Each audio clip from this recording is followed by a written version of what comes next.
चलिए fundamentals of computer के अंतर्गत हमारी जो है सेकेंड यूनिट यहाँ पे हम पढ़ने वाले हैं, जिसके अंतर्गत इंपॉर्टेंट क्वेश्चन का हम रिवीजन करने वाले हैं, जो कि आपके मेन एग्जाम में काफ़ी हेल्पफुल रहेंगे। तो सेकेंड यूनिट में हम बात करेंगे। यहाँ पे देखिए पहला क्वेश्चन है, एनालॉग सिग्नल को डिजिटल सिग्नल में परिवर्तित करने के लिए कौन सी तकनीक का उपयोग किया जाता है। तो यहाँ पे जो है मॉड्यूलेशन और डीमॉड्यूलेशन वाली टेक्निक का उपयोग किया जाता है, तो वो हम जानते हैं यहाँ पे विस्तार से। तो सबसे पहले देखिए आपको देखने को मिलेगा मॉडेम, आपको जो है एक प्रकार से एक डिवाइस देखने को मिल जाती है। डिवाइस मतलब जैसे हम मान लीजिए इंटरनेट कनेक्शन करते हैं, तो इंटरनेट कनेक्शन करते हैं तो सिंपल सी बात आपको क्या मिलता है, इंटरनेट कनेक्शन के बाद आपको जो है एक लाइन या फिर वायरलेस जैसे भी है आपको जो सिग्नल मिलते हैं और सिग्नल आपके कंप्यूटर तक आते हैं। पर कंप्यूटर में आने से पहले एक डिवाइस लगती है और इस डिवाइस को बोला जाता है क्या, मॉडेम। तो मॉडेम हम देख सकते हैं यहाँ पे, देखिए आपको नॉर्मली अगर देखें तो आपको 01 देखने को मिल जाएगा। 01 मतलब हम सिंपल समझ सकते हैं यहाँ पे जो कंप्यूटर है वो आप कैसा काम कर रहा है, 01 में। और जब आप किसी व्यक्ति को मान लीजिए ए है और ए इधर देखें तो इधर देखने को मिलेगा बी, तो ए जब किसी सिग्नल को बी तक भेजता है तो किसके माध्यम से भेजेगा, इंटरनेट के माध्यम से। तो इंटरनेट के माध्यम से भेजेगा तो हमारे कंप्यूटर में तो 01 सिग्नल है, परंतु इंटरनेट के माध्यम से जब जाएगा तो यहाँ पे टेलीफोन नेटवर्क का उपयोग किया जाता है। और ये टेलीफोन नेटवर्क कैसे होते हैं, ये होते हैं आपके एनालॉग। कैसे होते हैं, एनालॉग सिग्नल के रूप में होते हैं।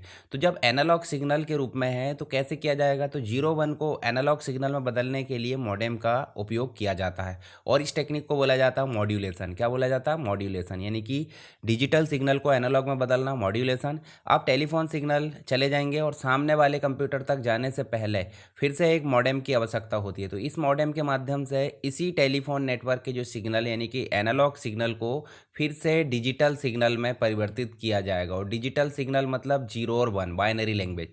तो इसी टेक्निक को बोला जाता है डीमॉड्यूलेशन। और मॉड्यूलेशन और डीमॉड्यूलेशन करने के लिए हम किसका उपयोग कर रहे हैं, मॉडेम का। तो इसलिए इसका नाम मॉडेम पड़ा है। ठीक है, तो आई होप आपको समझ में आ गया होगा इस प्रकार से जो टेक्निक है। तो यहाँ पे हमने जो क्वेश्चन देखे, एनालॉग सिग्नल को डिजिटल सिग्नल में परिवर्तित करने के लिए कौन सी तकनीक उपयोग की जाती, विस्तार से समझाई। तो चित्र बनाकर आप जो है इसकी कार्यविधि को लिख सकते हैं। नेक्स्ट आप देख सकते हैं इम्पैक्ट और नॉन इम्पैक्ट प्रिंटर की बात की जा रही है। यानी कि नॉर्मली अगर बात करें हम तो प्रिंटर है, दो प्रकार के प्रिंटर होते हैं। अब दो प्रकार मतलब मुख्य कैटेगरी, दो प्रकार कैसे कि भाई एक है जो हो जाते हैं आपके इम्पैक्ट, जो स्ट्रोक करने पे छपते हैं, प्रिंट करते हैं। नॉन इम्पैक्ट मतलब इनडायरेक्टली प्रिंट होता है। ठीक है, तो उपयुक्त उदाहरण के साथ विस्तार से समझाइए। तो चलिए बात कर लेते हैं हम पहले प्रिंटर के बारे में, फिर उसके बाद बात करेंगे वीडियो स्टैंडर्ड्स क्या है, फिर मॉनिटर के प्रकार, फिर कुछ इनपुट डिवाइस। तो हम सीधे चलते हैं हमारी पीपीटी में, जहाँ पे हमारी जो है इनपुट डिवाइसेस है। सबसे पहले हम जो इनपुट डिवाइस से ही शुरू करते हैं। तो इनपुट डिवाइस होती क्या है, इनपुट डिवाइस का मतलब सिंपल अगर बात करें हम कंप्यूटर की, तो कंप्यूटर को हम काम कराना चाहते हैं तो कोई ना कोई हमको टास्क देना होता है। तो जो टास्क हम देंगे वो कहलाता है इनपुट, और जिस डिवाइस के माध्यम से देंगे वो कहलाएगी इनपुट डिवाइस। तो यहाँ पे हमको देखने को मिल जाता है कीबोर्ड है, माउस है। इनके माध्यम से जब हम कोई इंस्ट्रक्शन देंगे तो वो प्रोसेस होगा सीपीयू के माध्यम से। फिर आउटपुट हमें मिल जाता है आउटपुट डिवाइस के माध्यम से। आउटपुट डिवाइस के अंतर्गत देखें मॉनिटर है, प्रिंटर है, स्पीकर, ये सारी चीज़ें मिल जाती है।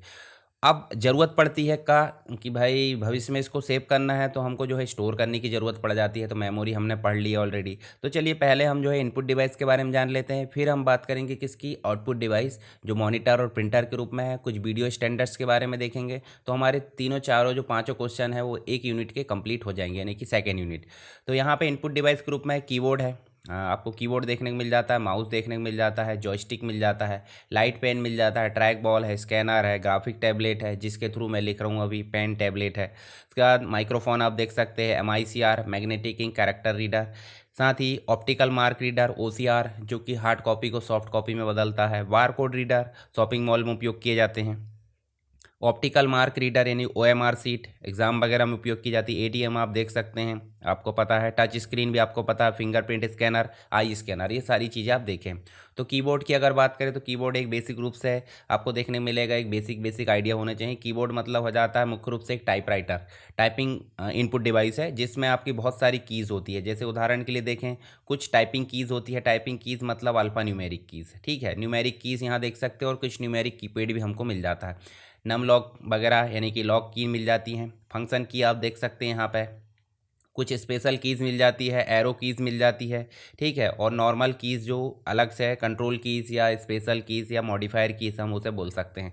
तो अलग अलग प्रकार की कीज़ होती है, इसको आप ऐसे ही नॉर्मल अगर एग्ज़ाम में आए तो बनाकर बता सकते हैं और इनको समझा सकते हैं। डेली बेस पर आप कीबोर्ड उपयोग करते हो उसके बारे में आपको पता होना चाहिए। नेक्स्ट जो चीज़ें मिल जाती है वो आपको मिल जाती है कि कीबोर्ड के प्रकार, कीबोर्ड नॉर्मल वायरलेस मिल जाता है और एक वायर वाला मिल जाता है, ठीक है। और एर्गोनॉमिक कीबोर्ड हमारे तरफ उपयोग नहीं किया जाता, तो वायरलेस कीबोर्ड और नॉर्मल कीबोर्ड हम उपयोग कर लेते हैं। इसके कुछ पोर्ट भी मिल जाते हैं, ज़्यादातर अभी यूएसबी पोर्ट मिल जाता है। अगर पोर्ट की बात करें, पहले PS2 पोर्ट आता था, फिर पहले उसके सीरियल आता था, तो ये 3 पोर्ट भी आपको ध्यान में रखना है। तो कीबोर्ड आपको समझ में आ गया होगा, आप कीबोर्ड को अपने हिसाब से लिख सकते हैं। उसके बाद नेक्स्ट जो इनपुट डिवाइस है वो है माउस, और माउस आपकी क्या है, पॉइंटिंग इनपुट डिवाइस है। तो आप इस प्रकार चित्र बनाकर समझा सकते हैं। मतलब इसमें आप देखोगे तो आपको लेफ्ट बटन मिलेगी, राइट बटन मिलेगी, व्हील मिलेगा और बॉडी मिलेगी, ठीक है। तो इस प्रकार से आप ऐसा चित्र बनाकर, ऐसे दो बनाकर ऐसे समझा सकते हैं भाई, लेफ्ट और राइट और जो भी है। तो ये नॉर्मल चित्र है, बना सकते हैं, कीबोर्ड का भी बना सकते हैं आप। ऐसे ही नीचे साइड देखें तो आपको जो है सेंसर मिल जाता है, जिसके थ्रू माउस का पॉइंटर इधर उधर घूमता है। और अगर वायरलेस की बात करें तो रिसीवर मिल जाता है, जिसके थ्रू सिग्नल पास किए जाते हैं। चलिए आगे देखें, माउस के कुछ काम हैं, जैसे क्लिक करना, डबल क्लिक करना, राइट क्लिक करना, ड्रैग और ड्रॉप करना, स्क्रॉल करना। माउस के प्रकार में देखें तो वायरलेस हमने देखे अभी, पर वायरलेस के पहले भी कुछ थे, मैकेनिकल माउस, उसके बाद ऑप्टिकल माउस और फिर वायरलेस माउस। तो मैकेनिकल माउस जिसमें एक प्रकार की बॉल लगी होती थी, ट्रैक बॉल जिसे हम बोलते थे, इसी को पलटा देते थे तो क्या बन गई थी, ट्रैक बॉल। और ट्रैक बॉल को ही हमने पिच कर दिया, यानी कि वो बन गया आपका ट्रैक पैड, जो कि लैपटॉप में आप देख सकते हैं। तो ट्रैक बॉल आज की डेट में उपयोग नहीं होती, ट्रैक पैड उपयोग होता है। चलिए, ये जॉयस्टिक है जो कि गेम खेलने के लिए यूज़ किया जाता है, ठीक है। जो पॉइंटिंग इनपुट डिवाइस है, माउस के थ्रू, माउस के जैसा ही काम करता है, पर ये गेम के लिए उपयोग किया जाता है। अलग अलग वैरायटी में आते हैं इस प्रकार से, गियर बॉक्स टाइप भी आता है, और इस प्रकार से देखिए वीडियो गेम जो आप देख सकते हैं। फिर उसके बाद देखें ट्रैक बॉल। तो ट्रैक बॉल माउस, जो मैकेनिकल माउस थे उसी का उल्टा रूप आप बोल सकते हैं। ऊपर के साइड बॉल है और इसी को खिसकाने पर माउस का पॉइंटर इधर उधर मूव करेगा। नेक्स्ट आप देख सकते हैं लाइट पेन, जैसे कि मैं लिख पा रहा हूँ, है ना, वैसे ही यहाँ पे एक लाइट पेन होता था, यूएसबी के थ्रू कनेक्ट होता था मॉनिटर में, वो सीपीयू में, और मॉनिटर में हम जो है लिख पाते थे। तो ये एक प्रकार से लाइट पेन है जो सेंसर के रूप में काम करता था। टच स्क्रीन, तो टच स्क्रीन आपको पता है इनपुट भी है और आउटपुट भी, वहीं पे आप टच करते हो और वहीं पे आपको उसका आउटपुट भी मिल जाता है। स्कैनर की बात करें तो ये हार्ड कॉपी को सॉफ्ट कॉपी में बदलता है, यानी कि जो भी कागज़ है, फ़ोटो, उसको स्कैन करके कंप्यूटर पर सॉफ्ट कॉपी में ले जाने का काम ये कर देता है। फिंगरप्रिंट स्कैनर, हमारे जो फिंगरप्रिंट है उसको स्कैन करके आपको कंप्यूटर में फीड करेगा, सिंगल और मल्टीपल दोनों ही मिल जाते हैं। आई स्कैनर भी आप देख सकते हैं, जो आप देख सकते हैं लाइसेंस वगैरह बनवाते हैं, आधार कार्ड, उस समय इसका उपयोग किया जाता है। बार कोड रीडर, बार कोड रीडर आपको पता है जब आप कोई प्रोडक्ट खरीदते हैं तो वहाँ पे आपको ये चीज़ें देखने को मिल जाती है। फिर उसके बाद OMR सीट एग्ज़ाम वगैरह में जो आप मार्क करते हो ऑफलाइन एग्ज़ाम में, तो उस कॉपी को रीड करने के लिए एक डिवाइस होती है जो OMR कहलाती है, ऑप्टिकल मार्क रीडर। OCR मतलब हो जाता है ऑप्टिकल कैरेक्टर रीडर, जिसका यूज़ किया जाता है हार्ड कॉपी, यानी कि अगर कोई प्रिंटेड मटेरियल है और अगर गूगल लेंस का उपयोग करके ऐसे स्कैन करते हो तो उस मटेरियल को हम जो है टेक्स्ट के फॉर्म में कन्वर्ट कर सकते हैं, तो उसमें OCR उपयोग किया जाता है। उसके बाद देखिए आपको MICR मतलब जो भी कोड लिखे जाते हैं जो आपके चेक और डीडी में, उस कोड को, जो मैग्नेटिक कोड होते हैं उसको, उस कोड को रीड करने, यानी चेक वैलिड है या नहीं वैलिड है, वो सारी चीज़ें चेक करता है MICR, magnetic ink character reader.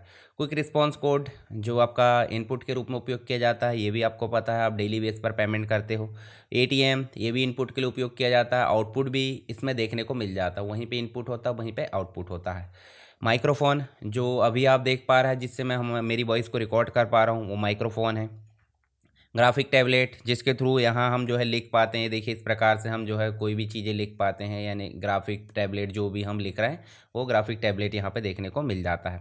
तो चलिए, ये तो हो गई इनपुट डिवाइस ग्रुप में। अब हम बात कर लेते हैं आउटपुट। तो जब हम इनपुट देते हैं तो कंप्यूटर के द्वारा उसको प्रोसेस किया जाता है, तो हमें परिणाम जिस डिवाइस से मिलेगा वो कहलाती है आउटपुट डिवाइस। तो आउटपुट डिवाइस के रूप में देखें तो सबसे प्राइमरी आउटपुट डिवाइस आपको मॉनिटर मिल जाती है, और मॉनिटर को बनाने का श्रेय जाता है कार्ल फर्डिनांड ब्राउन को, है ना। तो ये आप देख सकते हैं, और ब्राउन ने बनाया था, तो सबसे पहले जो मॉनिटर बने थे वो ब्लैक एंड वाइट, यानी कि 1897 में ये बने थे। और यहाँ देखें तो मोनोक्रोम बने थे, मोनोक्रोम मतलब सिंगल कलर। उसके बाद ग्रे शेड वाले आ गए, ग्रे स्केल, फिर कलर मॉनिटर आ गए। कलर मॉनिटर हम देखें तो आरजीबी फॉर्म में देखने को मिल जाते हैं। और आरजीबी जो हो जाता है क्या होता है, आर मतलब हो जाता है रेड, दूसरा जो है आपका जी मतलब हो जाता है क्या, ग्रीन, ठीक है, और तीसरा जो है बी मतलब हो जाता है ब्लू। और इनकी जो वैल्यू होती है सिंपल सी बात है, 0 से लेकर 255 यानी 256 होती है, जीरो को भी काउंट कर रहा है। तो इस प्रकार ये मिलकर 16 से 16 लाख मिलियन तक इस प्रकार से कलर जनरेट कर देते हैं कलर मॉनिटर। और मॉनिटर के और प्रकार भी आपको देखने को मिल जाते हैं, जैसे कि आप देखोगे CRT monitor, cathode rays tube monitor, LCD जो अपग्रेडेड आए थे, flat panel, liquid crystal display, फिर आए एलईडी लाइट एमिटिंग डायोड, फिर आए प्लाज्मा मॉनिटर, उसके बाद है एसईडी और ओएलईडी, ये अभी चल रहा है वर्तमान में। डुअल मॉनिटर जैसे कि मैं यूज़ करता हूँ एक ही सीपीयू में। तो यहाँ सीआरटी का आप इस प्रकार डायग्राम बना सकते हैं। देखिए यहाँ पे कनेक्टर्स लगे रहते हैं, पावर कनेक्टर, इलेक्ट्रॉन बीम यहाँ पे होती है, इस तरंगे यहाँ फेंकती है, यहाँ पे फास्फोरस की परत होती है, और टकरा टकरा के जो है पिक्सल्स बनते हैं, और पिक्सल से ही क्या बनता है, एक डिस्प्ले बनता है। तो इस प्रकार से चीज़ें देखने को मिल जाती है सीआरटी के अंतर्गत। ये डायग्राम बनाना भूलना नहीं है अगर आया एग्जाम में तो। उसके बाद नेक्स्ट जो हो जाते हैं LCD, liquid crystal display, flat panel आ गया, जिसमें 8 जो है आपके लेयर्स होती थी। तो ये एक लाइट सोर्स हो जाता था, दूसरा आपका पोलराइजिंग फिल्टर था, फिर उसके बाद इलेक्ट्रोड्स था, और उसके बाद आपको देखने मिल जाता है लिक्विड क्रिस्टल। और ऐसे ही फिर देखिए आपको electrodes, colour filter, polarising filter और डिस्प्ले सरफेस। तो सबसे ऊपर आपको डिस्प्ले सरफेस देखने को मिल जाता। इसमें अगर लिक्विड अगर फैलता है तो डिस्प्ले मतलब ख़राब हो जाता है, ऐसा हम देख सकते हैं। फिर उसका अपग्रेडेड मटेरियल आया एलईडी, जो अभी चल रहा है, और इसी का ओएलईडी आ गया है, ठीक है। तो यहाँ पे हम देख सकते हैं एलईडी मतलब एलसीडी का अपग्रेडेड मटेरियल, जिसमें भी लेयर होती है, जैसे लाइट एमिटिंग डायोड होता है, ग्लास प्लेट होती है, इलेक्ट्रोड्स होता है, लिक्विड क्रिस्टल्स होते हैं, इलेक्ट्रोड्स, फिर लाइट फिल्टर और ग्लास प्लेट। तो यहाँ सामने आपको सही मायने में डिस्प्ले दिखाई देता है। उसके बाद प्लाज्मा मॉनिटर, जो कि एलसीडी का ही मटेरियल हम देख सकते हैं। नेक्स्ट आया एसईडी, उसके बाद हम देख सकते हैं OLED, organic light emitting diode इसे बोल देते हैं, और इसमें भी कुछ लेयर्स होती है, जैसे कैथोड है, एमिसिव लेयर आप देख सकते हैं, कंडक्टिव लेयर है, एनोड है, और सबस्ट्रेट है, ठीक है। तो इस प्रकार से ये लेयर है जिससे काम करता क्या है, ओएलईडी। इसके बाद डुअल मॉनिटर, एक ही सीपीयू से 2 मॉनिटर हम यहाँ पर काम करते हैं, डुअल मॉनिटर कहलाता है। नेक्स्ट अगर देखें तो कुछ फीचर्स है मॉनिटर के, वो आप समझ लीजिए। जैसे पिक्सल्स क्या होता है, पिक्सल्स मतलब एक डॉट, जिससे कि एक कंप्लीट डिस्प्ले बनता है, उसमें सबसे छोटा एलिमेंट पिक्सल कहलाता है। और इस जगह में जितने अधिक पिक्सल रहेंगे उतनी अधिक इतनी इसकी जो है क्वालिटी रहेगी। तो क्वालिटी को हम बोल देते हैं रेजोल्यूशन। क्या बोल देते हैं, रेजोल्यूशन। तो दूसरा हो गया रेजोल्यूशन। रिफ्रेश रेट, एक पिक्चर बदलती है दूसरी पिक्चर आती है, उसमें जो समय रहेगा वो जितना कम रहेगा उतना ही क्या होगा, ख़राब क्वालिटी होगी। सॉरी, हम देख लेते हैं यहाँ पे। जैसे मान लीजिए यहाँ देखिए रिफ्रेश रेट की बात कर लेते हैं हम। जैसे रेजोल्यूशन हमने देख लिए, रिफ्रेश रेट की बात करें तो देखिए यहाँ पे जो है हर्ट्स मतलब तेज़ रहना चाहिए रिफ्रेश रेट, और यहाँ पे कम रहेगा तो क्या होगा, ब्लर आएगा। ब्लर मतलब समझते हैं ना, धीरे धीरे पिक्चर बदल रही है तो ब्लर आएगा, और अगर जल्दी जल्दी बदल रही है तो पता नहीं चल रहा है। तो रिफ्रेश रेट कैसी होनी चाहिए, ज़्यादा होनी चाहिए। डॉट पिच, एक डॉट या एक पिक्सल से दूसरे पिक्सल की दूरी यहाँ पे मायने रखती है। इंटरलेसिंग, नॉन इंटरलेसिंग टेक्निक, तो पहले के समय में टेक्स्ट को बस दर्शाया जाता था, और नॉन इंटरलेसिंग टेक्निक में सभी चीज़ें प्रदर्शित की जा सकती है। उसके बाद बिट मैपिंग, ये पहले टेक्स्ट को बस मापा जाता था, आज की डेट में सारी ग्राफिक्स को यहाँ पे माप लिया जा रहा है, ठीक है। इसके बाद मॉनिटर के साइज़ अलग अलग हो सकते हैं, ये भी क्वालिटी होती है भाई। कुछ जो आपका रेशो अलग अलग हो जाते हैं, 4:3 हो जाता है, या 16:9 हो जाता है, अलग अलग रेशो में आपको देखने को मिल जाते हैं। अब बात कर लेते हैं वीडियो स्टैंडर्ड की। तो वीडियो स्टैंडर्ड जिसके अंतर्गत आपको सीजीए मिल जाता है, colour graphics adapter, enhanced graphics adapter EGA, फिर बीजीए मिल जाता है, वीडियो ग्राफिक्स अडाप्टर, फिर एक्सटेंडेड ग्राफिक्स अडाप्टर, फिर सुपर वीडियो ग्राफिक्स एरे। इसका मतलब है कि जैसे जैसे टेक्निक बढ़ती गई वैसे वैसे हमारा जो रेजोल्यूशन है या मॉनिटर में दिखने की क्वालिटी अपग्रेड होती गई। क्यों, क्योंकि यहाँ पे आपका जो डिस्प्ले है वो अपग्रेड होता गया, तो यहाँ पे चीज़ें देखने को मिल जाती है। और अभी देखें तो अभी आपको ये भी देखने को मिल जाता है, मेरे मॉनिटर में देखोगे तो ये वाला मिलता है WUXGA, यानी कि 1920 और 1200 मिलता आता है, जबकि नॉर्मली क्या होता है 1920 1080 रहता है। जैसे अभी देखें तो ये वाला देखिए 1280 × 800, ये सारी चीज़ें XGA मिल जाता है, SBGA मिल जाता है, तो ये भी चीज़ें मिल जाती है। और HD में देखें फुल HD बोले तो 1080 1920 मिल जाता है। तो अभी देखें तो ये वाला मिलता, फिर आगे चल के देखिए अपग्रेड होते जाएगा मटेरियल, फिर देखिए 4K वाली सीरीज़ आते जाएगी। ये देखिए बढ़ते जाएगा, रेजोल्यूशन बढ़ रहा है यानी कि स्टैंडर्ड बढ़ते जा रहा है। तो इस स्टैंडर्ड को आप ध्यान में रखिए। पहला स्टैंडर्ड जिसमें जो रेजोल्यूशन था बहुत कम था, 1 पिक्सल के अंतर्गत मतलब 1 इंच के अंतर्गत आड़े में कितना रहना चाहिए, यानी हॉरिजॉन्टल में कितना रहना चाहिए और वर्टिकल में कितना रहना चाहिए, उन सब से मिलकर बनता था 1 इंच का रेजोल्यूशन। तो 1981 में इनको जो है यहाँ पे बनाया गया था CGA को। फिर आया इनहेंस ग्राफिक्स जो 1984 में बना, वीडियो ग्राफिक्स एरे जो 1987 में बना। धीरे धीरे यहाँ पे बढ़ते जा रही है जो रेजोल्यूशन है। और फिर EG आया जो 1990 में बना। फिर SVG super video graphics array जो कि 16 यानी कि 1,60,00,000 कलर यहाँ पे प्रोड्यूस कर सकता था, यानी कि दिखा सकता था। तो यहाँ पे इस टेबल को भी आप थोड़ा ध्यान रख सकते हैं, BGA से लेकर QXGA तक आपको देखने को मिल जाता है, जिसमें रेजोल्यूशन और पिक्सल्स की संख्या भी नज़र आ रही है। अब बात कर लेते हैं प्रिंटर की। तो प्रिंटर एक सेकेंडरी आउटपुट डिवाइस है जो कि हार्ड कॉपी है। मॉनिटर आपका सॉफ्ट कॉपी था, प्रिंटर आपका हार्ड कॉपी है। तो यहाँ पे हार्ड कॉपी आउटपुट डिवाइस है जिसके अंतर्गत हम कागज़ से प्रिंट में आउटपुट मिल जाता हमें। और इसमें हमें 2 चीज़ें मिल जाती है, एक तो इम्पैक्ट प्रिंटर मिल जाता है और एक नॉन इम्पैक्ट। इम्पैक्ट प्रिंटर का मतलब सिंपल अगर देखें जो स्ट्रोक करते हैं, मान लीजिए कोई कागज़ लगा है और कागज़ लगा है तो सीधा हम बटन दबाएंगे तो कागज़ पर छप जाएगी, तो वो हो जाते हैं आपके इम्पैक्ट प्रिंटर। और इम्पैक्ट प्रिंटर की श्रेणी में कौन कौन सी चीज़ें जाती है, जैसे टाइपराइटर देखते हैं आप। आजकल टाइपराइटर का ज़माना बहुत कम हो गया क्योंकि कंप्यूटर आ गया, कंप्यूटर की टाइपिंग चल रही है। जो भी चीज़ें स्टाम्प वगैरह जो भी चीज़ें देखो, पर कहीं कहीं अभी भी टाइपराइटर का उपयोग किया जाता है। तो टाइपराइटर हो गया या डॉट मैट्रिक्स प्रिंटर हो गया। आप पोस्ट ऑफिस जाते होंगे, एक छोटी सी पर्ची आपको रिसीप्ट टाइप मिलती होगी कोई पोस्ट करते तो, और थोड़े दिन बाद वो जो रिसीव है उसका कलर उड़ जाता है, यानी कि फेड हो जाता है, दिखता नहीं है। तो वो सब किससे प्रिंट होता है, डॉट मैट्रिक्स, और वो भी क्या है, वो भी इम्पैक्ट प्रिंटर है। फिर डेजिबल प्रिंटर गुलबहार के फूल के आकार का एक चक्र है, और जैसे ही हर स्ट्रोक में क्या है, एक अक्षर है, और उसको हम प्रेस करेंगे तो क्या होगा, अक्षर आपका कागज़ पर छप जाएगा। जैसे लाइन प्रिंटर है, चेन प्रिंटर और ड्रम प्रिंटर। तो हम देख लेते हैं यहाँ पे जैसे डॉट मैट्रिक्स। तो ये प्रिंटर आपने देखा होगा जो आपका पोस्ट ऑफिस वगैरह में, रेलवे स्टेशन में टिकट आपको मिलती थी, उसमें आपको ये चीज़ें देखने को मिल जाती है। जिसमें प्रिंट हेड में देखिए 7, 9, 14, 18 या 24 पिनों का एक है, क्या होता है, वर्टिकल फॉर्म में वो होता है, क्या एक मतलब पिन का एक ग्रुप होता है, समूह होता है, जो क्या करता है प्रिंट हेड में लगा होता है। और जैसे ही प्रिंट होता है खटखट खटखट की आवाज़ आती है, मतलब जो आवाज़ करते हैं, काफ़ी ज़्यादा शोर करते हैं, तो ये इम्पैक्ट प्रिंटर है। ऐसे ही आप देखेंगे तो ये CPS पे काम करता है, कैरेक्टर पर सेकंड पे, ठीक है, 30 से 60 600 CPS पे। एक डेसिबल था, इसमें देखिए गोल चक्र लगा हुआ है इस प्रकार का, जिसमें देखिए स्ट्रोक में क्या है, सभी अक्षर लगे हुए हैं, और जैसे यहाँ पे अक्षर दबता है कागज़ की तरफ तो वो प्रिंट होता है, और उसमें स्याही तो कोई दिक्कत नहीं, टकरा टकरा के स्याही आते जाती है। फिर है आगे चलें तो लाइन प्रिंटर है। लाइन में 3 चीज़ें जाती है, ड्रम, चेन और बैंड प्रिंटर, ठीक है। तो ये चीज़ आप देख सकते हैं यहाँ पे।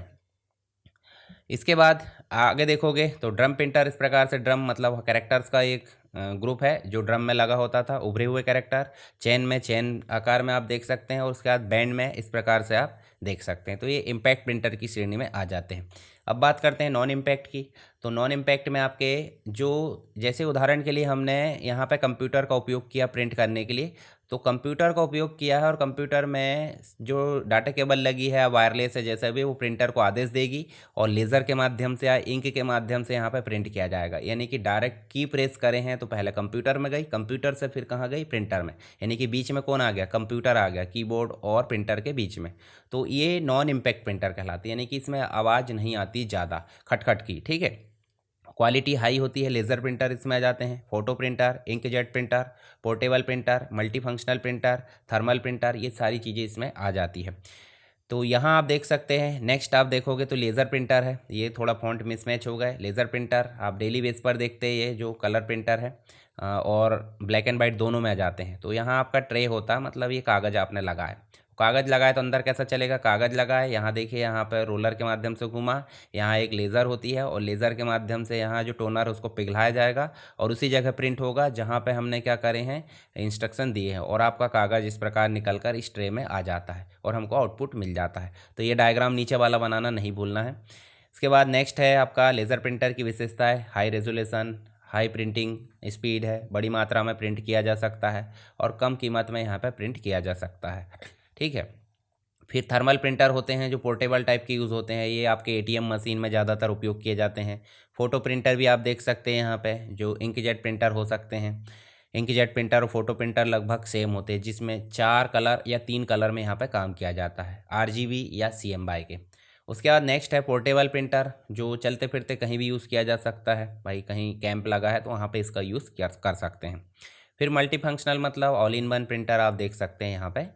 चलिए 3D प्रिंटिंग भी आ गई आज की डेट में, जो आपको देखने को मिल जाती है। प्लॉटर भी कभी कभी एग्जाम में पूछ लिया जाता है। तो प्लॉटर क्या है भाई, जैसे कोई सीट है और सीट में हम डिज़ाइन तैयार कर ले रहे हैं, डिज़ाइन तैयार करते हैं ना कि प्रिंट करते हैं, तो वो हो जाता है आपका प्लॉटर। और प्लॉटर 2 कैटेगरी में आ जाते हैं। ड्रम पेन, जो मुख्य रूप से अगर देखें तो आपको इस प्रकार से देखने को मिल जाता है, जो आप रेडियम वाले के पास जाते वो। और एक मिल जाता है फ्लैट बेड, जो इंजीनियर लोग उपयोग कर लेते हैं मैप वगैरह या आर्किटेक्ट के लिए। इसके बाद है साउंड कार्ड। साउंड कार्ड जो साउंड प्रोड्यूस करता है, मतलब आपके मोबाइल में भी अगर साउंड सुनाई दे रहा है तो उसमें साउंड कार्ड लगा कहीं ना कहीं। और स्पीकर मतलब हो जाता है जिससे साउंड सुनाई देता है। उसके बाद हेडफोन, तो डेली बेस पर उपयोग करते हैं आप, इसके बारे में लिख लेना। प्रोजेक्टर की बात करें तो एक लेंस होता है, लेंस के माध्यम से जो है कंडेंसर लेंस और प्रोजेक्शन लेंस, दो आपको इस प्रकार से रिफ्लेक्टेड फॉर्म में मिलेंगे और यहाँ से इमेज को स्क्रीन पर दिखाते हैं। उसके बाद माइक्रोफिल्म में पहले टेप रिकॉर्ड मतलब जो VCR वगैरह उसमें उपयोग की जाती थी आउटपुट के लिए। टच स्क्रीन भी इनपुट आउटपुट दोनों में मिल जाती है। चलिए अब बात कर लेते हैं हम कौन कौन से क्वेश्चन हमको देखना था। तो देखिए, हमको एनालॉग सिग्नल और डिजिटल सिग्नल वाला हमने देख लिए। दूसरा हमने इम्पैक्ट और नॉन इम्पैक्ट वाला भी देख लिए। तीसरा हमने वीडियो स्टैंडर्ड वाला भी देख लिया, प्रत्येक वीडियो स्टैंडर्ड की विशेषताओं की व्याख्या जो आपको नोट्स में मिल जाएगी। मॉनिटर के प्रकार को समझाइए, तो हमने देख लिए उसकी विशेषताएं भी। उसके बाद कुछ इनपुट डिवाइस है, जैसे ट्रैक बॉल है, जॉयस्टिक है, स्कैनर है, MICR है, तो इनको हमने देख लिया। और कुछ इनपुट डिवाइस भी एक्स्ट्रा में देख लिए। तो ये हो जाती है हमारी सेकेंड यूनिट से रिलेटेड एक क्विक रिवीजन, जो आपको एग्ज़ाम के लिए काफ़ी हेल्प करेगा। जिनने पढ़ लिया है उसको ये जो है एक प्रकार से ब्रह्मास्त्र मतलब क्विक रिवीजन के लिए यहाँ पर काम करेगा और उसका एग्ज़ाम अच्छा जाने वाला है।